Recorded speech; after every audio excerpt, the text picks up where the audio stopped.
Yes, the Christmas party. Yes, I will give you some information. Fill out an Excel file. Hi guys, Chris here. When were you last asked to download, complete and return an Excel file? It's a request that I personally hate. And these days there's a much better way to gather data from people. Yes, a form is easy to create. It's easy to fill out. You can fill it out on your computer, on your phone or on your tablet. And for us, it's easy to collect the data and analyze the data in Excel. In this video, I show you how to create your own form in 5 simple steps. But before we start, if you like what we do here at Tiger, we've got a free Excel program available on YouTube. It's called 30-Day Excel Analyst. The link's in the video description below. We need to get online and we need to navigate to Microsoft 365, do your logins, do your authentication should you need to, and it's going to take you to a screen something like this. Go down to apps, and then the app we want, you might have to click on all apps down here, is of course Forms. So go ahead, click on Forms.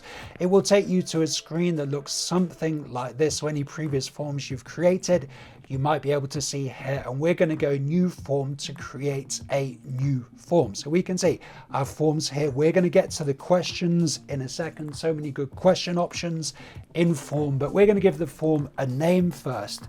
So for me, this is my Christmas party form, and the form description, I'm going to say form to collect info about the Christmas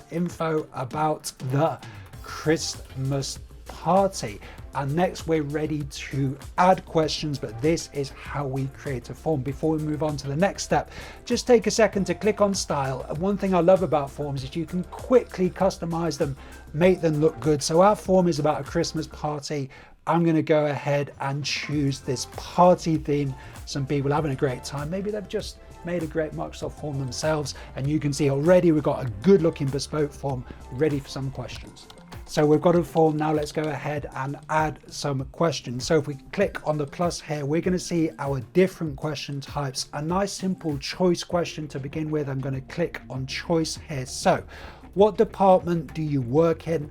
This is the first piece of information. I want to know what department are you in, should do the job. Then option 1, I'm going to say accounts here. Option 2, I'm going to say HR.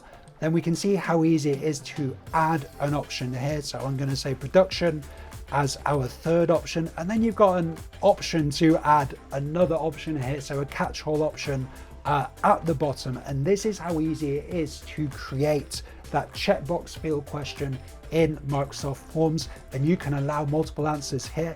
In this case, I don't want multiple answers, but I do want to make this question obligatory. So I'm going to click required at the bottom here. Let's go ahead and add another question. So this question, a date question. One thing I love about forms is it has a date picker. Yes, dates are so tricky in Excel. We can get around that completely by using forms. So let's say, what's the earliest date you're available for the party?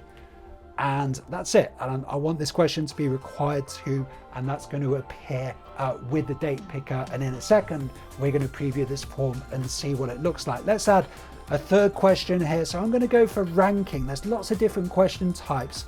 I'm going to go for a ranking question. This allows the respondent to kind of interactively rank the options. So let's say, what cuisine do you prefer for the party? So I'm going to say Indian. My personal favorite's probably Italian. And then let's just say British at the bottom. Then nobody's going to choose British cuisine, are they? Let's put British at the bottom there. And this is going to be our ranking question. So just go ahead now and just preview the questionnaire, the form. And we can see how good the quality of the display is. And you can go ahead at the top here.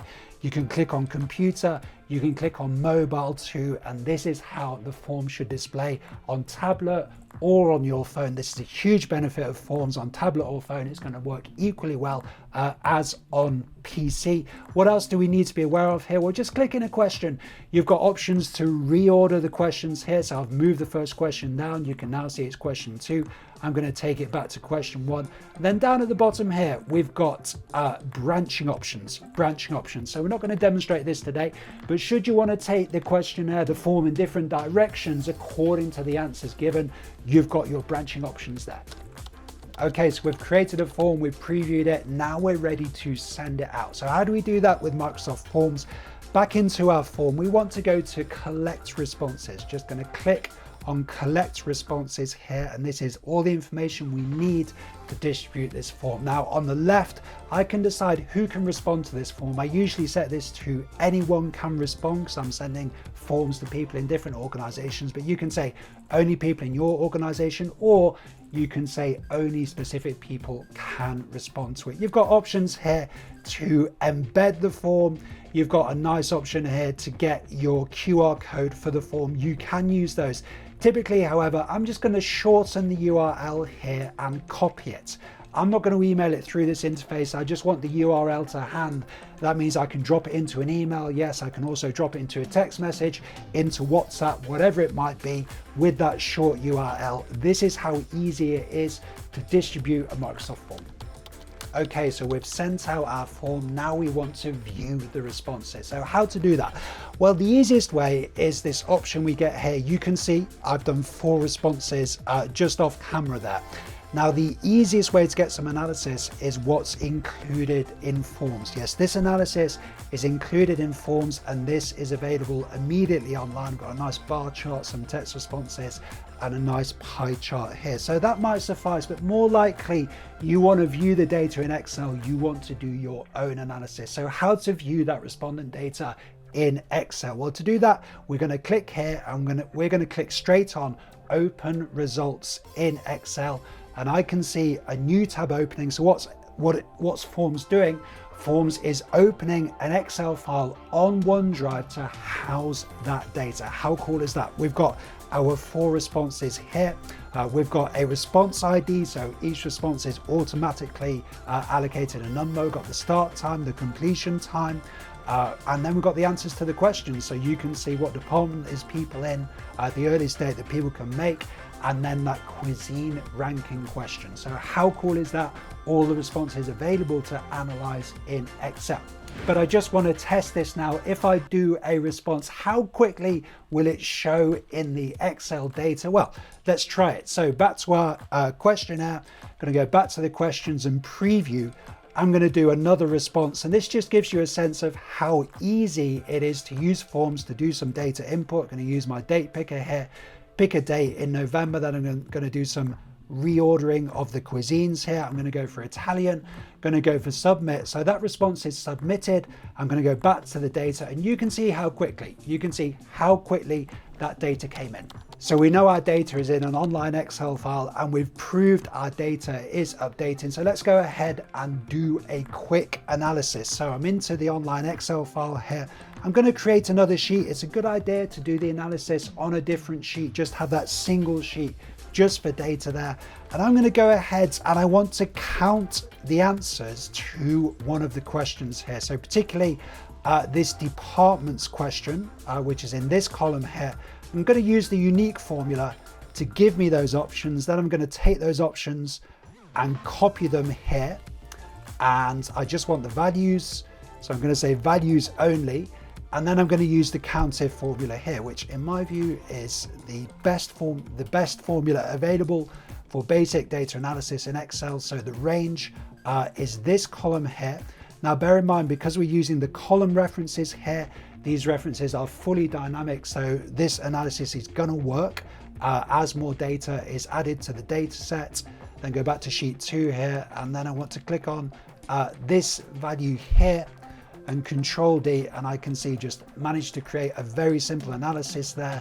And let's go ahead, select the data. Let's insert a column chart. Let's go for, and this gives us a very simple analysis of our data. And just remember, this is all hooked up, it's all dynamic. So as more data comes in, this chart is going to update. You could do more. So there's your introduction to forms. I'd love to hear how you're getting on with Microsoft Forms. And the truth is, we're only scratching the surface in this video. You could use a form, for example, to trigger a whole automated process, emailing information off to different people, for example, using a tool called Power Automate. To see our beginner video on that topic, click here.